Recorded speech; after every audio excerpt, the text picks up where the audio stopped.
Experience ini memaksa kita mencari solusi-solusi, dan nyatanya salah satu yang kita simpulkan, peningkatan kegiatan online itu menyebabkan kita tidak gamang menghadapi pandemi ini. Manusia itu very adaptable, ya, sangat bisa beradaptasi dengan tantangan kebutuhan. Dan kalau enggak, ya diciptakanlah apa yang bisa menghasilkan atau menghadirkan tools yang cocok gitu, ya. Prospektif Bisnis, Tribute to Kresnayana Yahya bersama Restu Indah.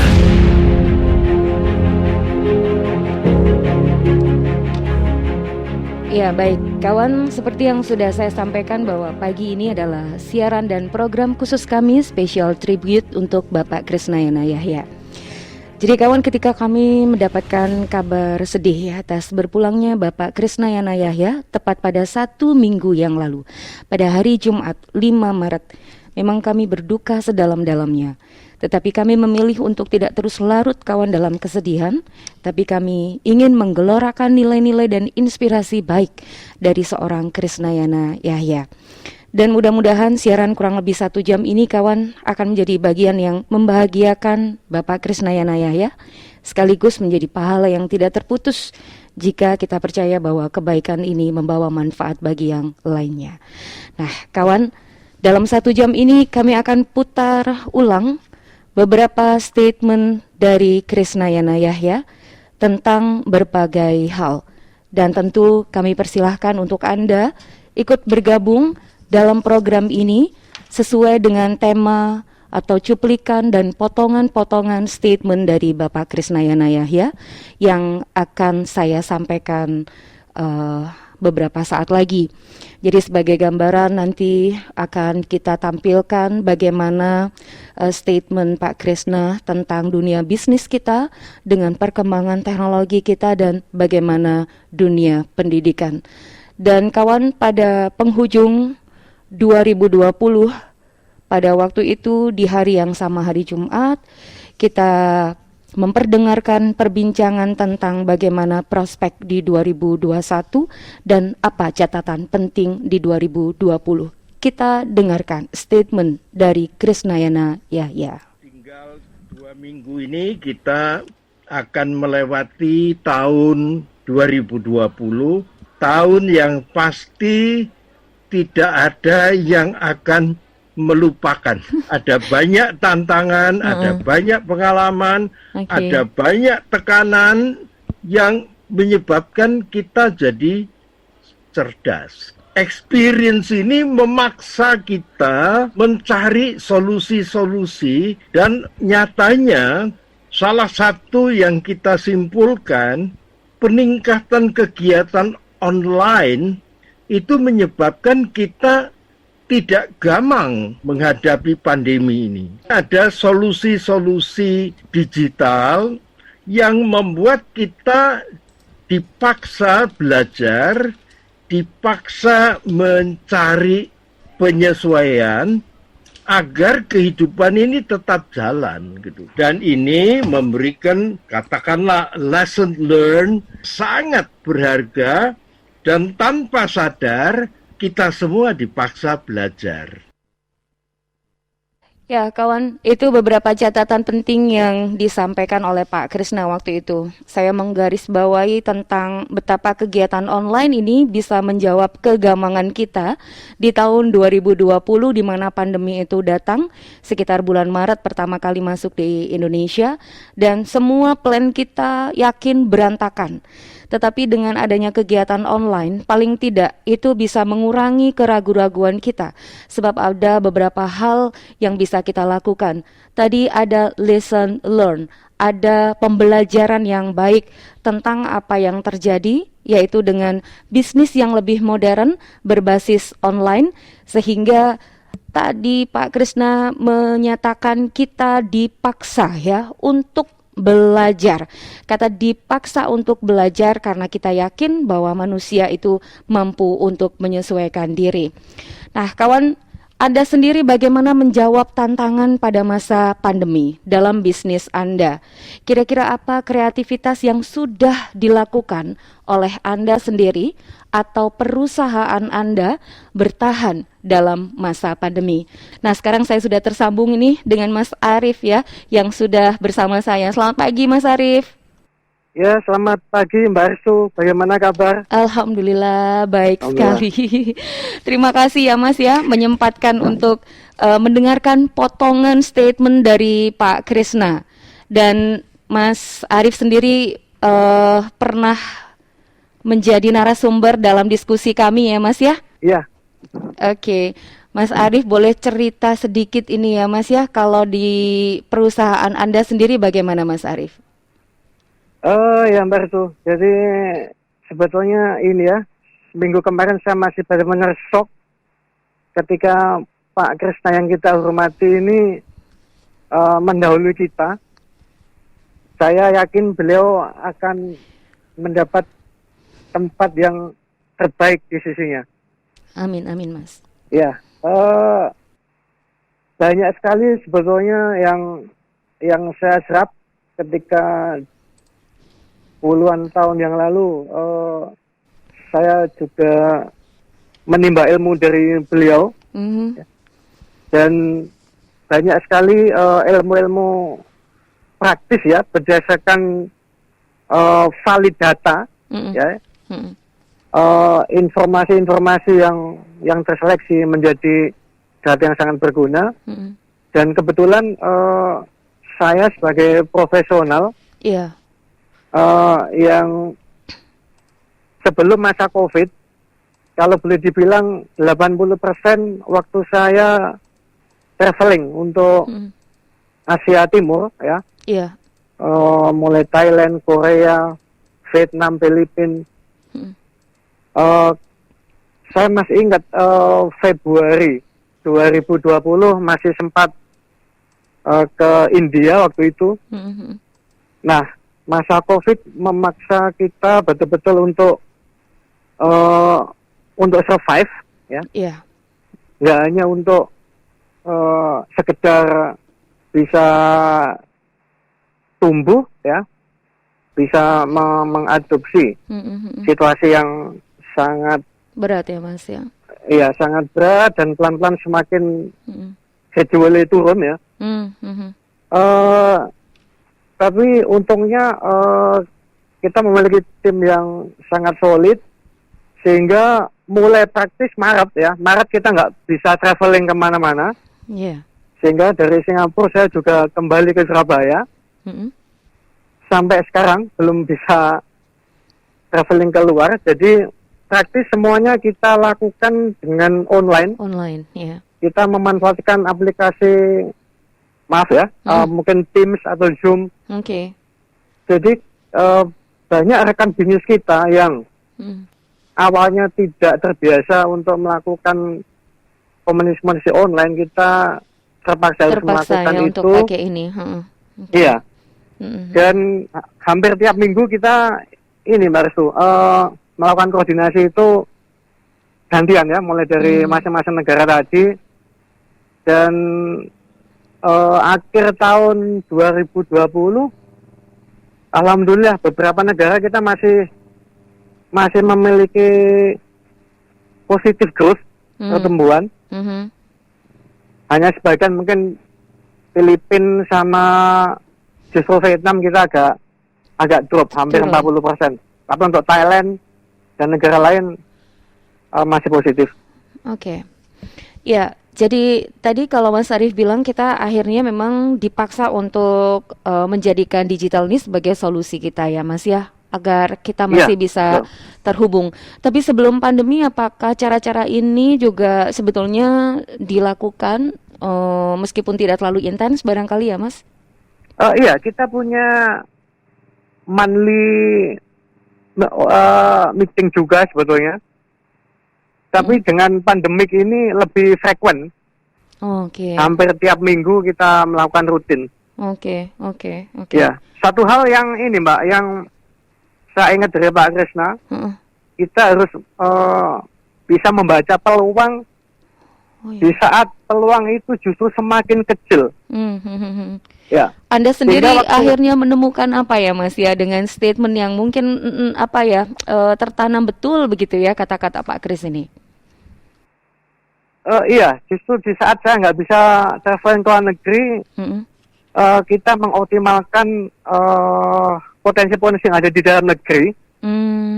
Dan karena kita fokus ke fashion industri chemical ya. Jadi 2020 bahkan 2021 ini partner-partner kita yang dari Indonesia justru bisa meningkatkan ekspor. Untuk bersaing dengan hasil-hasil dari negara-negara misalkan India atau dari China. Jadi justru sepertinya banyak sekali potensi yang bisa kita gali dari dalam negeri. Wow, luar biasa ya. Ya, ini memang betul ya Mas ya, di setiap kesulitan itu selalu ada tantangan yang memang menjadikan itu sebagai peluang. Iya. Dan itu harus kita asah terus sampai betul-betul sangat tajam. Sehingga ibarat pisau kalau ketajamannya sangat bagus, otomatis di segala situasi akan lebih bisa menghasilkan yang sangat optimal. Siap. Oke. Baik, Mas Arief, kami terima kasih karena Anda juga pernah bersentuhan langsung mendapatkan entah itu advice atau apapun dari Pak Kresna. Mudah-mudahan semangat yang disampaikan Pak Kresna ini terus hidup gitu ya Mas ya. Ya betul Mbak ya, mudah-mudahan ini menjadi pelajaran yang sangat nggak ternilai lagi bagi kami semua. Baik, iya. Mas Arief, mungkin ada terakhir yang ingin disampaikan Mas Arief ya untuk program khusus ini Mas? Ya Mbak, jadi terima kasih juga kepada Suara Surabaya yang selama ini telah memediasi guru yang sangat membumi dengan pemikiran internasional. Sehingga banyak UMKM atau usaha-usaha kecil yang terutama di area yang terjangkau Suara Surabaya ini banyak bisa mengambil ilmu-ilmu yang positif ya. Oke. Baik, sekali lagi terima kasih Mas Arief, sukses untuk Anda juga ya Mas ya. Selamat siang Mas Arief. Begitu juga ke tim Suara Surabaya Mbak. Baik, iya.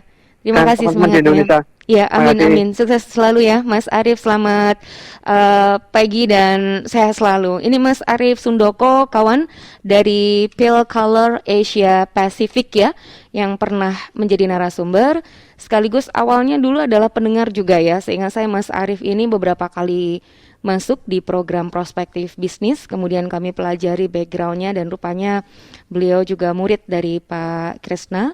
Pale Color Asia Pacific ini kawan bergerak di bidang tekstil kulit yang memang sudah masuk ke berbagai negara. Kita masih dalam program Special Tribute kawan Prospektif Bisnis bersama Krisnayana Yahya.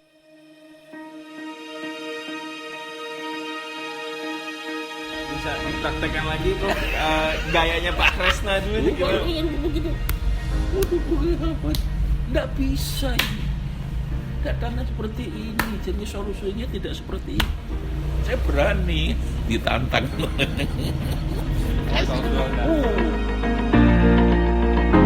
Seperti itulah gaya mendiang Krisnayana Yahya yang dicontohkan Profesor Ali Mahsan Musa ketika menyampaikan pendapat sewaktu diskusi dalam forum Surabaya Academy. Profesor Ali Mahsan Musa yang juga sempat tergabung bersama Krisnayana dalam Surabaya Academy bercerita, Krisnayana sangat peduli terhadap orang kecil atau orang yang membutuhkan.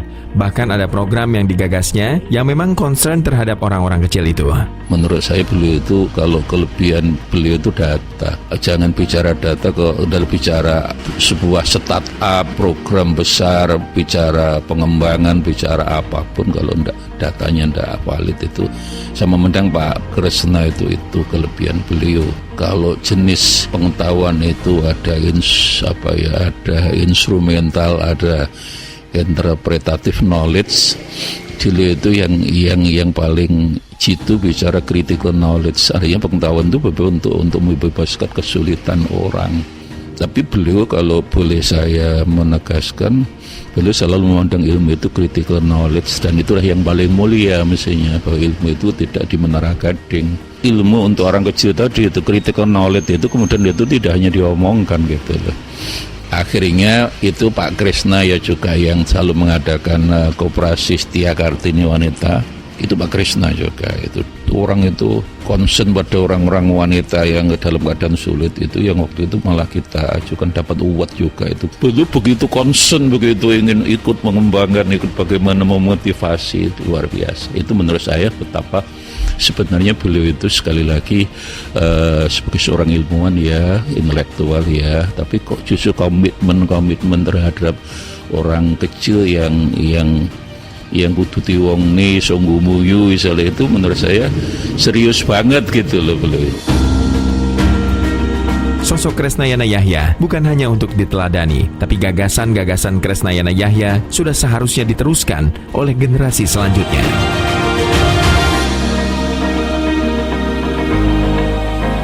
Ya, kawan, setiap orang yang dekat selalu punya catatan tersendiri, tapi saya ajak Anda untuk menyemangati kita sendiri dengan nilai-nilai dan inspirasi yang pernah kita dengar dari seorang Kresnayana Yahya. Halo, selamat pagi Suara Surabaya.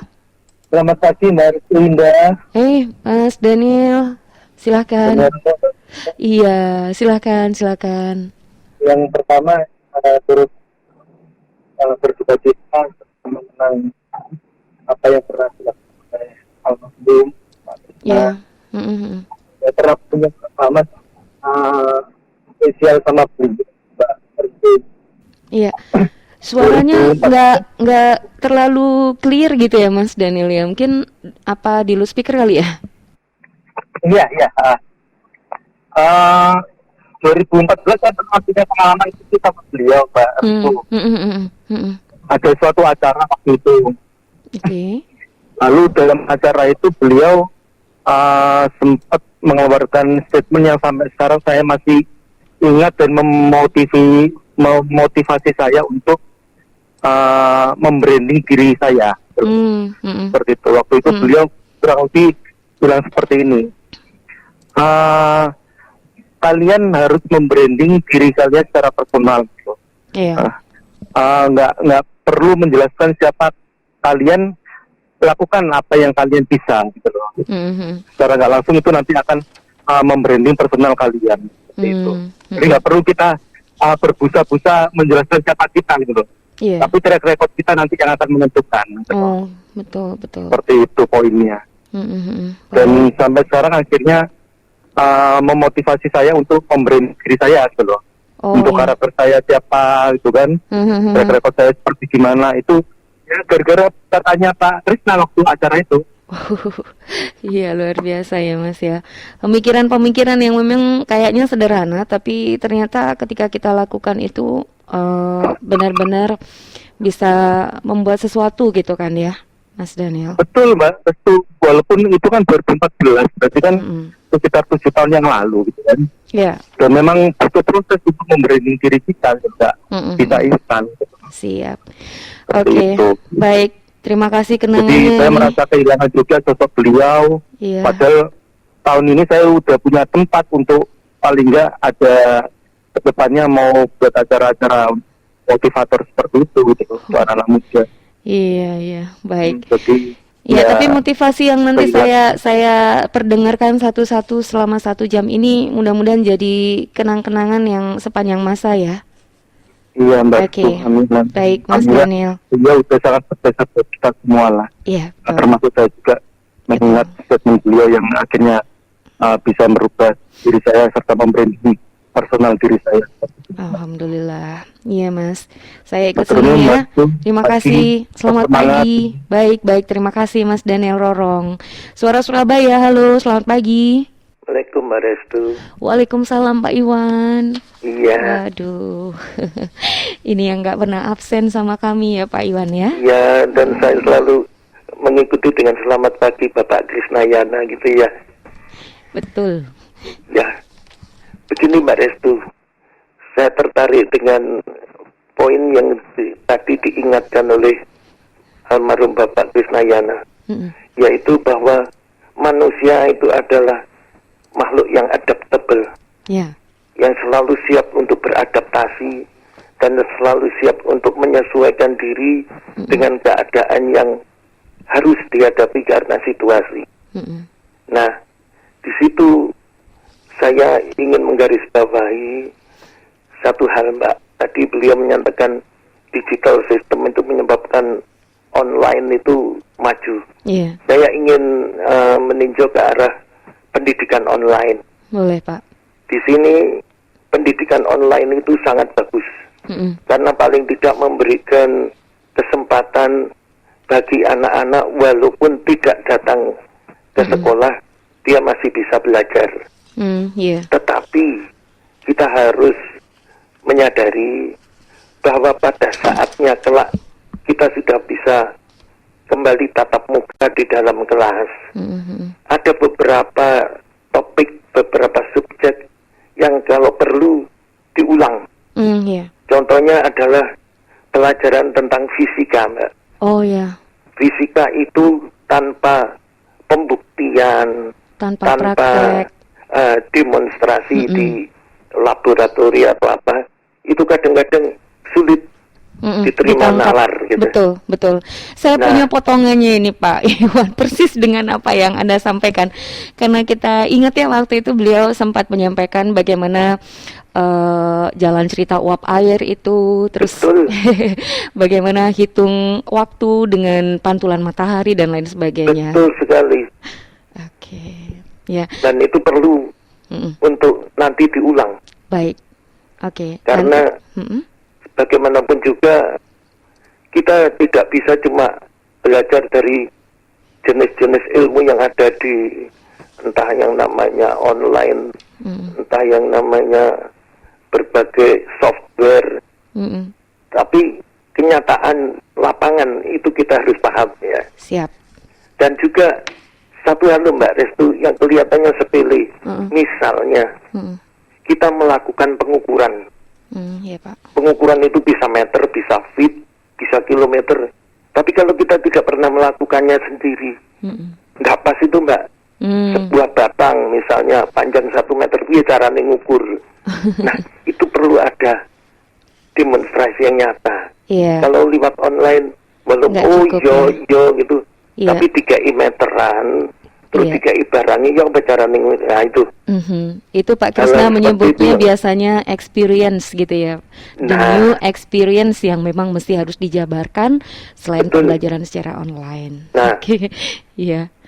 Jadi janganlah kita tenggelam dalam ilmu digital itu sudah menguasai segalanya. Tidak. Masih ada yang perlu ditambahkan di sana sini untuk melengkapi bahwa ilmu-ilmu yang didapat entah dari Google, entah dari software dari mana-mana, perlu ada klarifikasi secara eksperimental. Supaya kita itu benar-benar dapat membuktikan, itu betul demikian, itu benar demikian. Dan kalau nanti ada masalah, kita bisa mengecek sebetulnya rumus yang awal itu seperti apa.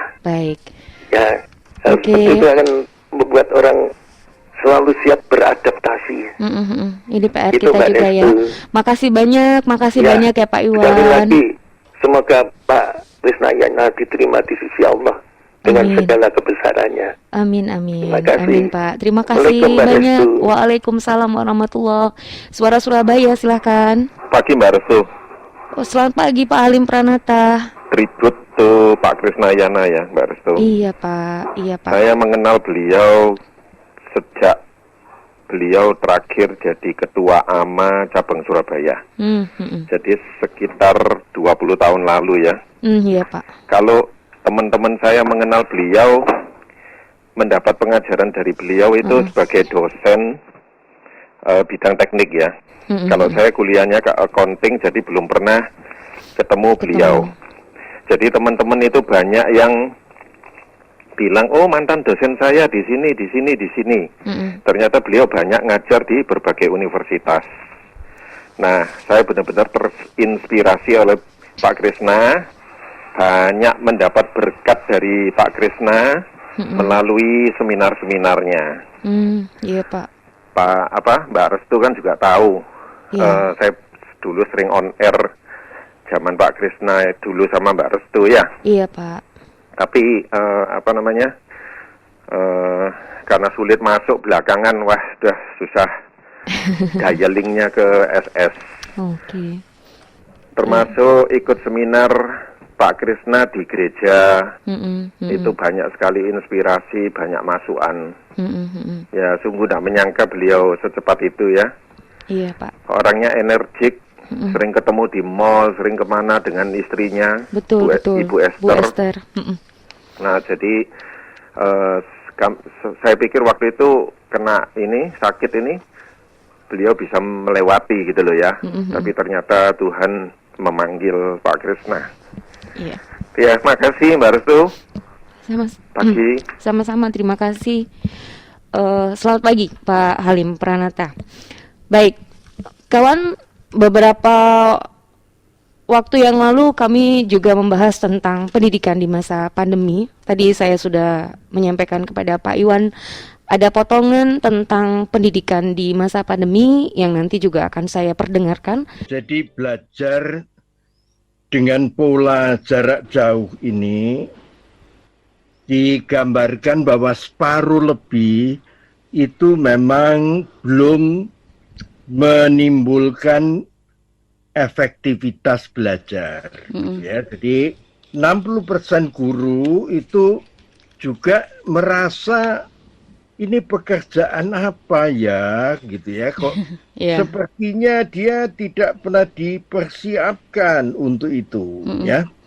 Jadi di lain sisi kita juga melihat ya, ada anak-anak yang jauh lebih menikmati karena dia terus tahu bisa loh belajar mandiri ya. Cari bahan di internet itu gampang. Lalu ada yang bisa menemukan aplikasi-aplikasi dan ada informasi-informasi di luar urusan belajar di kelas gitu ya. Jadi kita juga bersyukur bahwa keterampilan IT ini terbangun pada anak-anak yang sikap dan sifatnya eksploratif gitu ya. Artinya yang ya kalau pakai bahasa sederhana yang gelitis gitu ya. Karena ada sajian-sajian visual bersuara, bahkan makin lama makin banyak yang interaktif. Nah, tentu kita melihat ya bahwa Web 2.0 itu makin menunjukkan adanya teknologi pembelajaran baru. Kemampuan belajar itu dipercepat karena ada interaktif, menimbulkan kesan new experiences. Nah, kita berharap ya, yang orang dewasa lakukan yaitu belajar mencari pengalaman. Di website ini ada apa, di website ini ada apa gitu ya.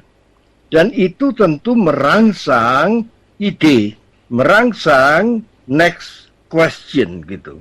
Ini akan menjadi modal buat anak-anak kita, terutama ribuan anak ya, yang hari ini sedang ada di SD dan SMP gitu.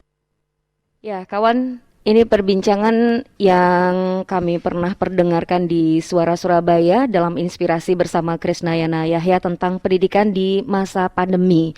Jadi kenapa kita mengangkat bahasan SD SMP? Karena SMA ini kita anggap mereka jauh lebih dewasa dan mungkin tidak terlalu bermasalah ya dengan pendidikan daring. Tetapi buat SD SMP itu perlu kehadiran orang-orang dewasa agar mereka bisa terbantu Jadi jangan biarkan anak-anak ini mencari ide dan ruang di internet tanpa kehadiran orang-orang dewasa. Tadi Pak Kresna menyampaikan sekitar 60% guru itu sendiri bingung gitu ya menghadapi situasi pandemi. Tetapi kalau saya kutip tadi dari pernyataan Pak Kresna di awal, bahwa sekarang ini memang kita dipaksa ya untuk melakukan perubahan dengan adanya pandemi ini, maka ibu guru, bapak ibu guru kita ini saat ini juga dipaksa ya untuk melakukan pembelajaran baru yang sebetulnya dengan adanya daring ini, anak-anak mencari bahan lewat internet itu mereka sebagian dari anak-anak yang memang udah siap, mereka merasa ini lebih menarik karena penuh dengan experience dan keterampilan IT ini terbangun pada anak-anak yang sikap dan sifatnya eksploratif. Masa saat ini dengan adanya Web 2.0 makin bisa menjawab keinginan anak-anak yang mereka memang sikapnya lebih interaktif. Nah, tadi ya, orang dewasa diminta untuk terus belajar, mencari pengetahuan-pengetahuan baru, mencari pengalaman-pengalaman baru untuk mendampingi anak-anak, merangsang ide, next question, biasanya seperti itu. Nah, dalam bahasan ini Pak Kresna, kawan juga mencontohkan tentang bagaimana seorang Thomas Alva Edison menemukan lampu pijar, generator listrik ya, sampai perekam suara dan sampai ke film. Dan temuan ini bukan kemudian mendadak Thomas Alva Edison berhasil menemukan lampu pijar, tetapi berkat ribuan eksperimen yang membutuhkan kesabaran dan ketelatenan.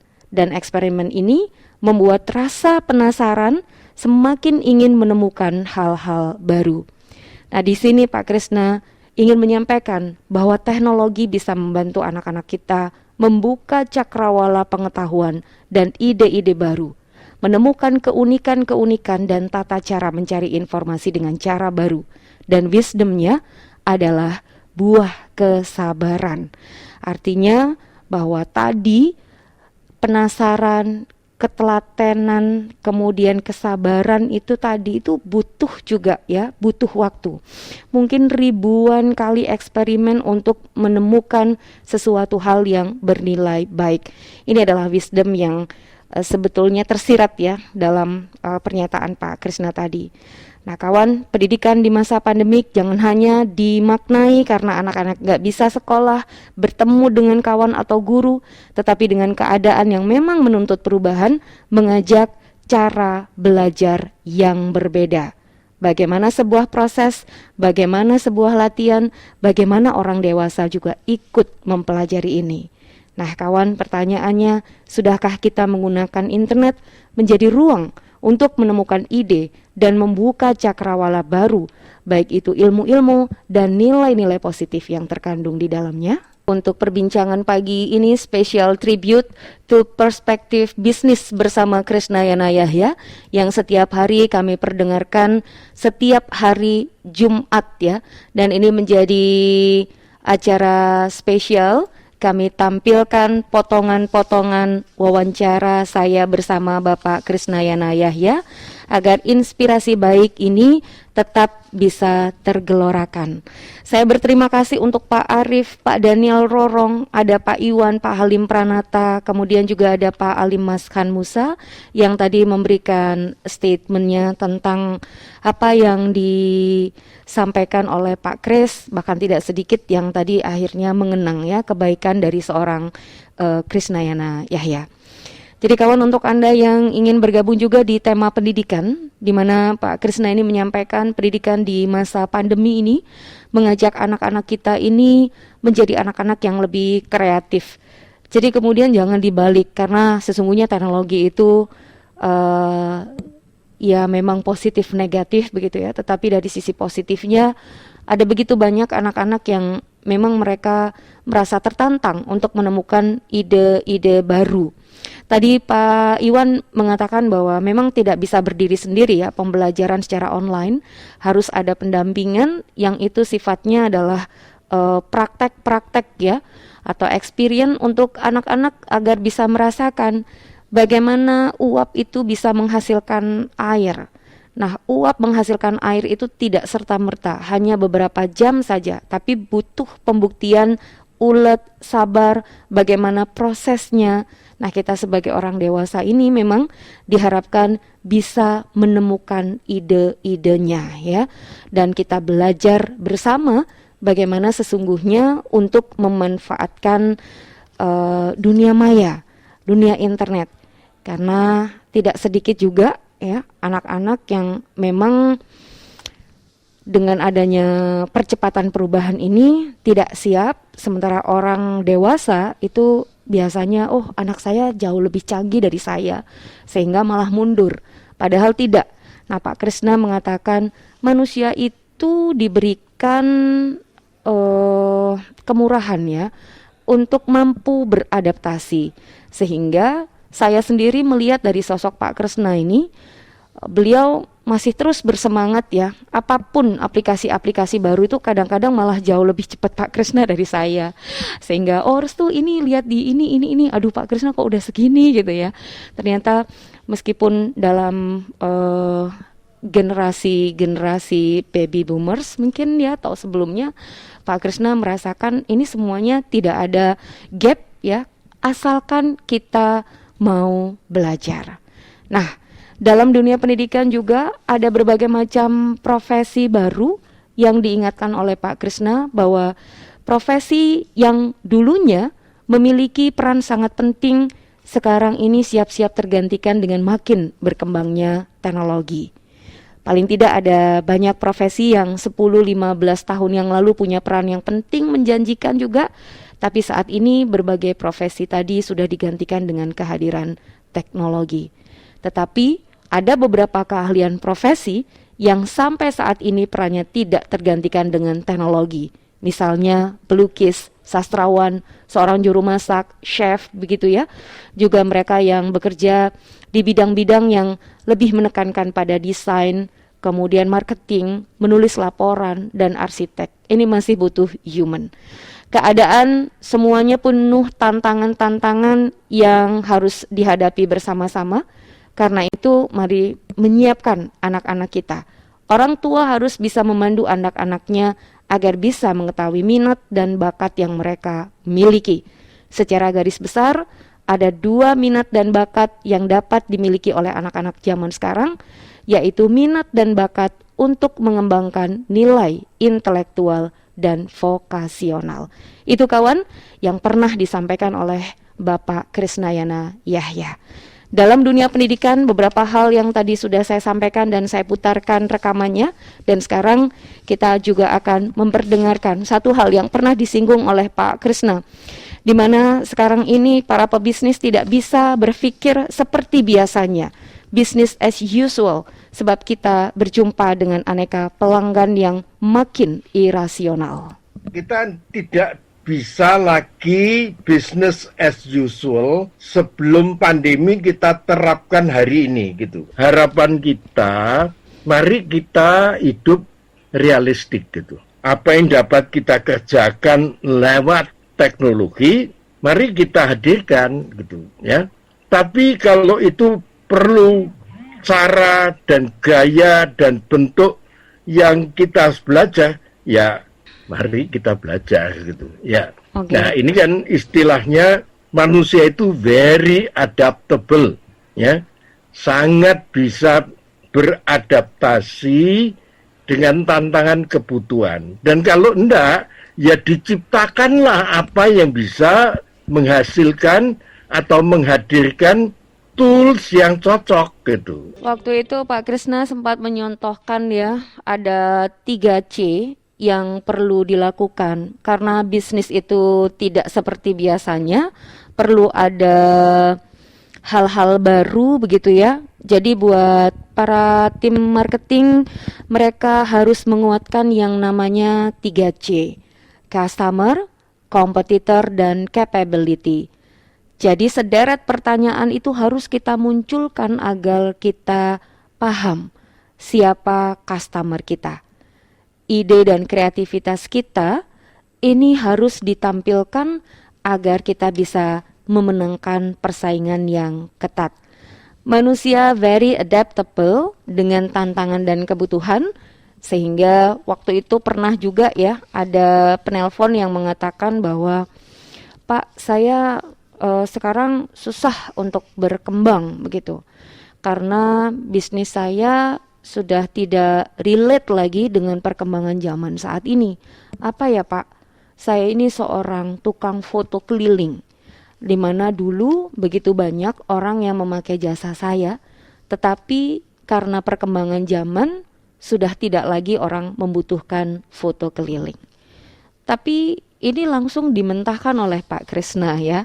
Artinya beliau masih membuka harapan, seperti halnya kata Pak Daniel Rorong yang mengatakan bahwa Pak Krisna selalu menemukan celah untuk peluang di setiap kesulitan yang ada, sehingga melahirkan sebuah inspirasi baru. Dan tadi Pak Ali Maskan Musa mengatakan, inilah sosok critical knowledge, ilmu yang tidak cuma diomongkan, tapi benar-benar bisa diaplikasikan. Apa jawaban Pak Kres? Waktu itu beliau mengatakan, jadi Pak, rubah pola bisnis Anda, jadikan tidak foto studio, tapi Bapak menangkap objek-objek yang sifatnya itu pengetahuan dan membuat orang jadi curiosity-nya tinggi. Misal, Bapak bisa menceritakan tentang aneka makanan, Bapak foto dari berbagai macam sisi dan angle. Mungkin sekarang tidak lagi menggunakan alat yang dulu, tetapi alat yang mungkin vintage ya. Itu bisa menemukan bidikan-bidikan lain yang sifatnya lebih kekinian. Nah, itulah kawan satu di antara contoh ya dari statement Pak Krisnayana Yahya yang sempat mengudara di Suara Surabaya. Artinya tidak ada kata kita untuk menyerah, tetapi kita perlu untuk menambah lagi ilmu baru kita dan terus berusaha adaptif dengan perubahan yang ada.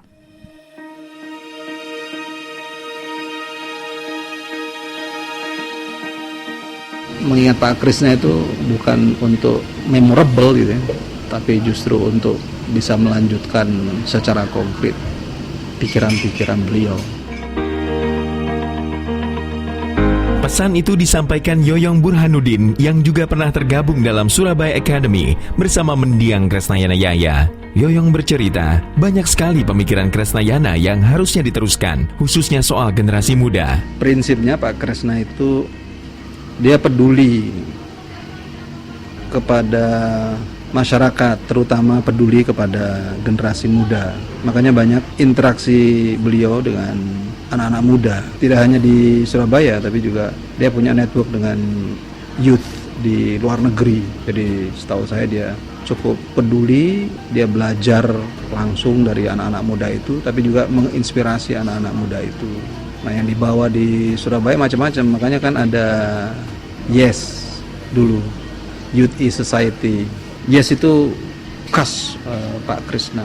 Ya, itu juga gagasan Pak Krisna. Bagaimana anak-anak muda kita, dia memiliki kompetensi, memiliki wawasan yang sesuai dengan zamannya, zaman milenial ini. Nah, Pak Krisna sangat concern waktu itu, beliau ingatkan semua stakeholder harus punya kepedulian untuk mengambil peran bagaimana menyelamatkan generasi ini agar mereka bisa eksis. Karena yang dikhawatirkan itu kan nanti 2025 sampai 2030 itu ada bonus demografi, di mana penduduk Indonesia berusia muda jumlahnya itu yang terbesar. Ada yang sering mengatakan ini gift, jadi anugerah kita punya SDM yang tingkat produktivitasnya tinggi, jumlahnya besar. Tapi waktu itu Pak Krisna juga mengatakan bahwa ini bisa jadi malapetaka kalau mereka tidak disiapkan menghadapi keadaan itu. Nah, tinggal sekarang kalau buat kita bukan meneladani Pak Krisna sebenarnya, tapi butuh dari itu, lebih dari itu.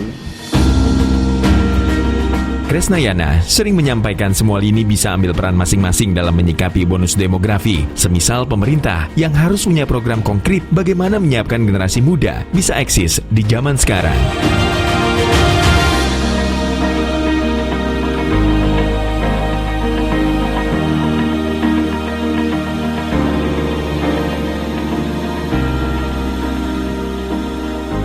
Di Surabaya ini kawan ada teman-teman muda yang berkumpul dalam pejuang-pejuang muda diinisiasi oleh kawan-kawan Anxiety, di mana di dalamnya adalah Pak Krisnayana Yahya sebagai CEO.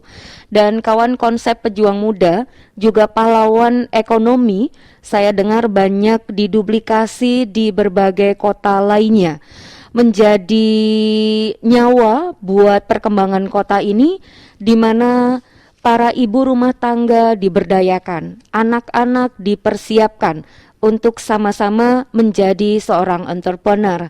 Begitu banyak adik-adik ini yang pernah kami datangkan juga di program Prospektif Bisnis, para pejuang muda yang bercerita bagaimana ide-ide mereka bikin makanan-makanan yang ya buat kita, oh makanannya ternyata receh, tapi itu membuat pundi-pundi keuntungan buat keluarganya. Bahkan buat para teman-teman yang memang memiliki ide-ide dan kreativitas tinggi, mereka bergabung dalam UMKM untuk membuat packaging yang cantik di rupa-rupa. Mereka juga membuat aplikasi yang memudahkan para UMKM untuk mengakses informasi, mendapatkan ide-ide baru dalam hal untuk merubah kemasan secara bagus dan naik kelas.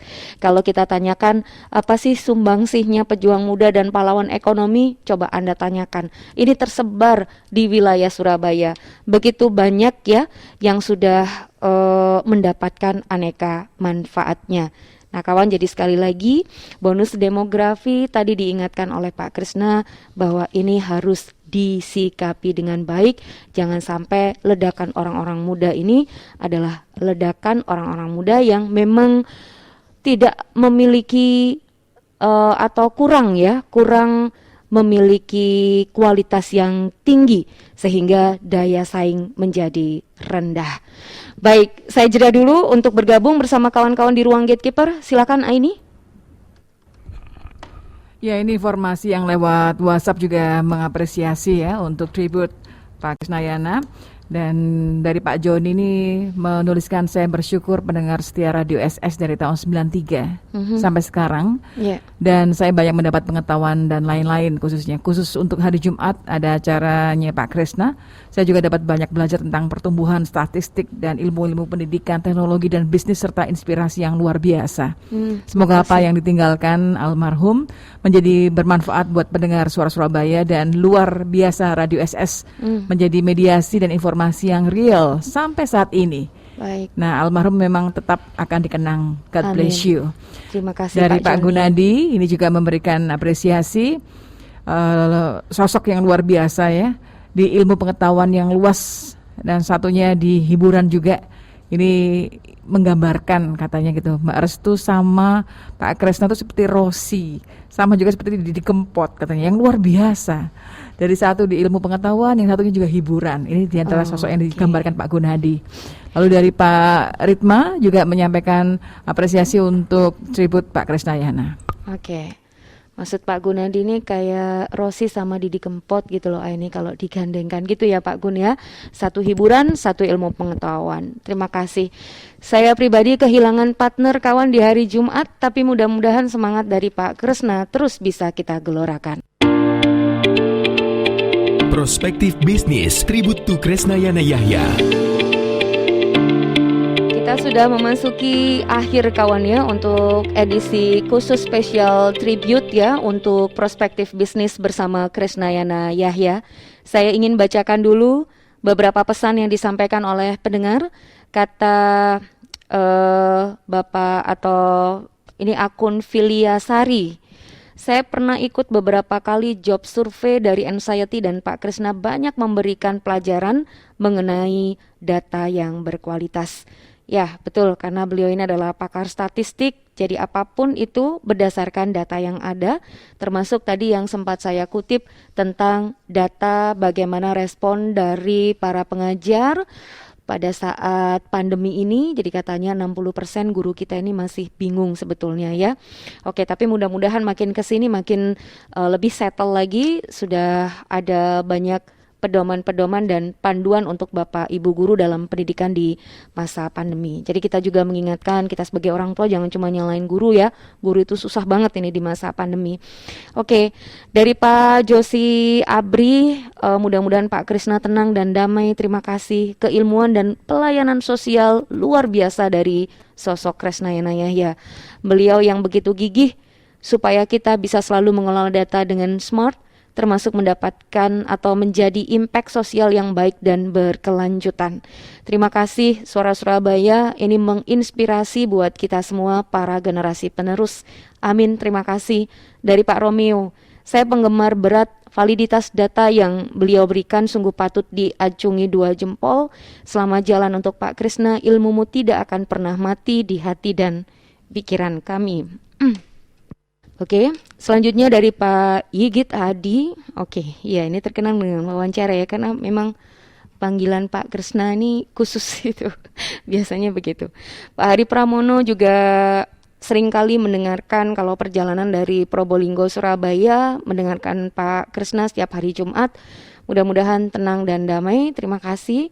Pak Warijan juga terima kasih. Ini masih banyak ya kawan-kawan yang memberikan doa dan harapan. Dan intinya kawan, apa yang pernah tertinggal dalam memori kita, artinya Anda pernah mendengarkan ya, selintas, sekalipun selintas, itu benar-benar bisa Anda ingat dan lakukan apa yang menurut Anda cukup baik dan sesuai dengan pola-pola bisnis dan pemikiran Anda. Di antaranya untuk adik-adik muda kita tuh Pak Krisna seringkali mengatakan bahwa jangan hanya mimpi untuk menjadi pegawai negeri, ya, tapi kalian masih muda, jadi harus melakukan berbagai macam hal dan jadilah entrepreneur. Itu yang saya ingat betul dari apa yang pernah beliau sampaikan. Kepada pemerintah, seperti apa pesan dari Bapak Krisnayana Yahya dengan adanya perubahan-perubahan zaman, di mana pemerintah juga harus tetap ya melakukan yang terbaik untuk pelayanan publik, dan pemerintah seperti apa? Apa saran dari seorang Krisnayana Yahya? Kita dengarkan berikut ini. Pak Krisna, saran untuk pemerintah bagaimana Pak Krisna? Ini kesempatannya. Dan pemerintah harusnya bisa dipangkas 30% karyawan untuk pengembangan, ya, R&D misalnya. Kita laporan aja telat setahun gitu ya. Hari ini mau ngambil keputusan tidak punya data gitu ya. Ini kan tidak harus berubah semua gitu ya. Tidak bisa kerja model pemerintahan duduk di kantor gitu ya. Harus ada di lapangan gitu ya. Dan monitoring CCTV-nya harus jalan, lalu rekaman-rekaman keadaan itu menjadi bahan belajar. Apa yang mana yang macet, mana yang banjir, mana yang pohonnya mau tumbang. Ini kan kita ini baru reaktif semua, ya. Tidak ada pekerjaan reaktif. Semua harus pekerjaan proaktif. Jadi kalau kita terbuntu lalu bilang, oh tunggu proyek, ya ini model pekerjaan yang salah gitu. Pekerjaan itu tidak tunggu malapetaka gitu. Ada redesign. Jadi buat siapapun jadi kepala daerah hari ini atau kepala kantor birokrasi, ini kalau polanya nggak ada perubahan, kotanya macet. Karena apa? Bekerja hanya berbasis proyek. Setiap hari ada perubahan pelayanan. Jangan takut pada pengangguran. Tapi jangan maksa semua mau jadi pegawai negeri. Itu juga sama gitu loh. Ya.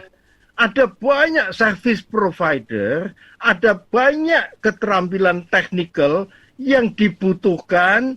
Setiap hari itu ada barang yang harus dipelajari. Ya, kalau ada orang merasa punya gelar terus nyaman duduk jegrek, ya itu yang salah.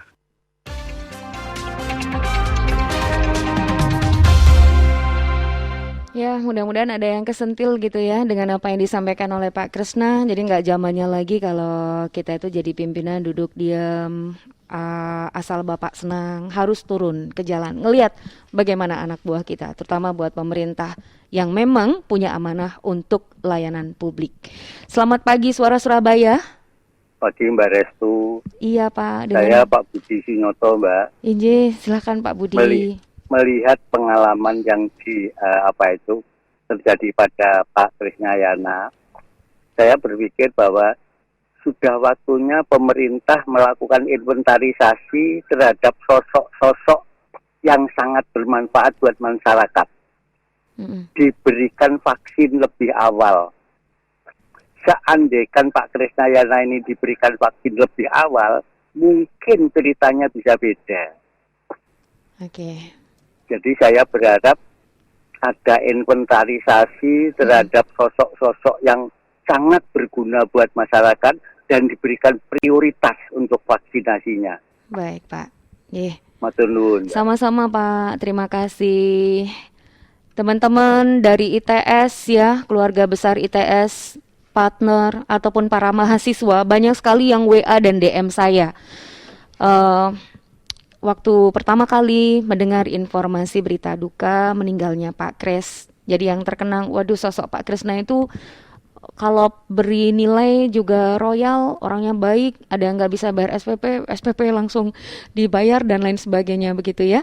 Dan ada Mas Rudi yang mengatakan, ini mahasiswa ya dari Pak Krisna, setiap ada ahli ilmu dan teladan perilaku berpulang, yang harus kita kasihani adalah diri kita sendiri. Beliau sudah melakukan banyak sekali hal-hal baik semasa hidup, sementara kita belum. Banyak tabungan yang beliau bawa, sementara kita mungkin masih hampa. Bumi menyayanginya, tapi pasti tiba waktunya langit lebih mencintainya. Bumi kehilangan satu guru, kehilangan satu panutan, kehilangan satu imam, tapi langit mendapatkan amalannya, langit mendapatkan kekasihnya. Terima kasih Mas Rudi. Selamat pagi Suara Surabaya. Selamat pagi Mbak Restu. Pak Ayub, wah ini pendengar kami juga Pak Ayub. Iya Mbak Restu, iya waktu dengar Pak Krisna itu meninggal, waduh kita kehilangan seorang inspiratif. Iya. Dan kita merasakan, dan saya sangat merasakan mungkin 10 tahun lebih saya memonitor, apalagi setiap hari Jumat, perjalanan di tol. Sangat menginspirasi kita. Iya Pak. Mungkin dengan meninggalnya Pak Krisna, tapi ilmu yang kita dapatkan bisa bermanfaat sampai sekarang. Mungkin juga ke anak-anak kita. Jadi apa yang kita dapatkan sangat bermanfaat. Iya Pak. Amin. Dan saya mengatakan bahwa Pak Krisna adalah seorang inspirator dalam bidang apapun juga, terutama dia berkaitan dengan kerjasama dengan SS yang mau membagikan ke pendengar SS yang begitu banyak menginspirasi. Waktu mau lebaran kita dengar tentang persiapan dari armada-armada untuk mengangkut penumpang, waktu tentang barang-barang pokok, kenaikan, terus ya setiap. Cuma saya melihat, saya mendengarkan bahwa manfaat yang dia berikan kepada kita itu sangat-sangat berkesan sampai sekarang. Dan saya benar-benar Mbak Restu ya ikut berduka. Tapi memang manusia akan meninggal, tapi dia sudah meninggalkan satu pesan kepada kita semua yang sering mendengarkan inspiratornya, masukannya. Dan kami sangat bermanfaat. Baik Pak. Begitu Mbak Restu. Terima kasih banyak ya Pak Ayub ya, semangatnya juga. Terima kasih Mbak Restu. Selamat sehat selalu Pak. Salam sehat. Terima kasih. Iya, selamat pagi Pak Ayub ya. Dan pendengar lainnya yang masih terus bersama Radio Suara Surabaya, terima kasih kawan. Ada Pak Rudi Hartono. Oke. Ini mudah-mudahan ya Pak ya, amin. Mudah-mudahan Pak Krisna mendapat surganya Allah Subhanahu wa taala, amin. Lalu Pak Arif Prakoso, terima kasih Suara Surabaya karena telah membuat acara tribute untuk almarhum Bapak Krisnayana Yahya hari ini. Barangkali ini akan menjadi momen terakhir kita semua sebagai pendengar setia Radio Suara Surabaya untuk mendengarkan suara khas beliau yang syarat dengan informasi, solusi, sampai inspirasi bermanfaat.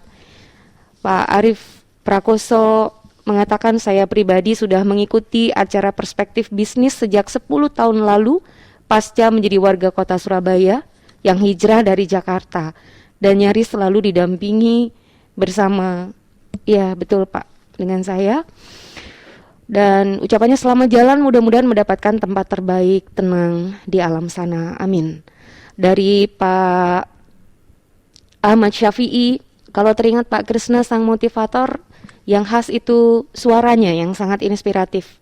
Baik, ya terima kasih Pak Syafi'i. Ibu Sunarti juga terima kasih mengucapkan selamat jalan untuk Pak Krisna. Mudah-mudahan amal perbuatannya selalu dikenang dan semoga muncul. Nah ini harapan kita. Kita mudah-mudahan mendapatkan Krisnayana lain yang membawa banyak inspirasi buat kita semuanya. Tetap rendah hati kayak Pak Krisna dan guru yang memang tidak lelah dengan segala macam pengetahuannya. Kalau kami di Internal Suara Surabaya menyebut Pak Krisna ini gelarnya adalah MSI ya. Jadi ya ini boleh dibilang sebagai guyonan, tapi sebetulnya ini adalah apresiasi kami yang mengakui bahwa apapun Pak Krisna ini memang ya kita jadikan narasumber apapun bisa. MSI, meh sembarang iso, istilahnya begitu. Jadi kalau kita mau ngomong pendidikan Pak Kres, kesehatan Pak Krisna, pertanian Pak Krisna, teknologi dan lain sebagainya. Pada saat yang lain masih belum membicarakan soal 5G, Pak Krisna sudah menghadirkan ini di siaran Suara Surabaya, dan pemikiran-pemikiran yang lebih futuristik itu seringkali beliau sampaikan. Tapi kawan, jadi sekali lagi kami memilih untuk tidak larut dalam kesedihan, tapi kami ingin menggelorakan nilai-nilai dan inspirasi baik dari seorang Krisnayana Yahya. Dan kawan, program Perspektif Bisnis dan Inspirasi bersama Krisnayana Yahya hari ini adalah hari yang sangat spesial. Sebelum saya ke beberapa materi yang lainnya, kita balik lagi ke ruang gatekeeper. Dari Pak Surawi, turut berduka cita meninggalnya almarhum Pak Krisnayana. Semoga kebaikannya diterima oleh Tuhan Yang Maha Esa. Sangat menerima inspirasi selama jalan Pak Krisna. Kawan, program Perspektif Bisnis dan Inspirasi bersama Krisnayana Yahya hari ini berakhir. Siaran ini sekaligus sebagai perpisahan program setelah 22 tahun lebih mengudara di Radio Suara Surabaya. Jadi terima kasih ya yang tidak terhingga atas ilmu dan berbagai inspirasi baik kepada mendiang Bapak Krisnayana Yahya, keluarga besar, kawan-kawan dari Anxiety Business Consult. Jadi kawan, nama program ini tidak akan kami gunakan lagi untuk acara talk show lainnya, karena Perspektif Bisnis kami dedikasikan khusus untuk Bapak Krisnayana Yahya. Tetapi kami berjanji akan mengarrange program-program spesial yang inspirasinya masih dari program Perspektif Bisnis bersama Krisnayana Yahya.